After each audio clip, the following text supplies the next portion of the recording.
নমস্কার বন্ধুরা, আমার ইমন চ্যানেলে তোমাদের স্বাগত। তো আজ তোমাদের আমি দেখাবো কিভাবে কোনো রকম ঝামেলা ঝঞ্ঝাট ছাড়াই প্রেসার কুকারে ঝরঝরে ফ্রাইড রাইস বানাতে পারবে। এখানে মাপের একটু বিষয় আছে, সেজন্য স্কিপ না করে পুরো ভিডিওটি দেখার অনুরোধ রইল। তো তোমরা ভিডিওতে দেখেইছো আমি 1.5 গ্লাসের মতো চাল নিয়ে সেটাকে পরিষ্কার করে ধুয়ে নিয়েছি। এরপর গ্যাস জ্বালিয়ে প্রেসার কুকার চাপিয়ে গরম হয়ে এলে এর মধ্যে দিয়ে দেব ঘি পরিমাণ মতো।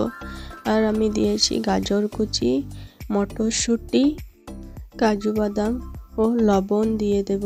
তারপর ভালো করে এগুলো সবজিগুলোকে ভেজে নেব। এরপর এর মধ্যে দিয়ে দেব জল ঝরানো চালটা দিয়েও আমাকে বেশ কিছুক্ষণ ভালোভাবে ভাজতে হবে।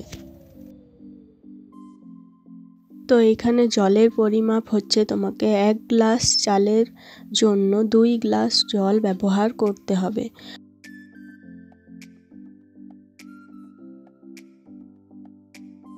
নিজেদের স্বাদ মতো চিনি দিয়ে তারপর চালটা ভালো করে ভেজে নিতে হবে। তারপরে এর মধ্যে জল অ্যাড করতে হবে।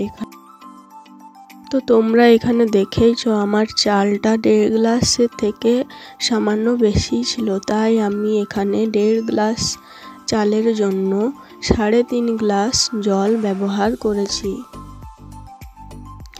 জলের মধ্যে একটা গোটা তেজপাতা ছিঁড়ে দিয়ে দিয়েছি। তারপর প্রেসার কুকারের ঢাকাটা বন্ধ করে ফুল স্পিডে একটা সিটি পড়লেই গ্যাসটা বন্ধ করে দেব।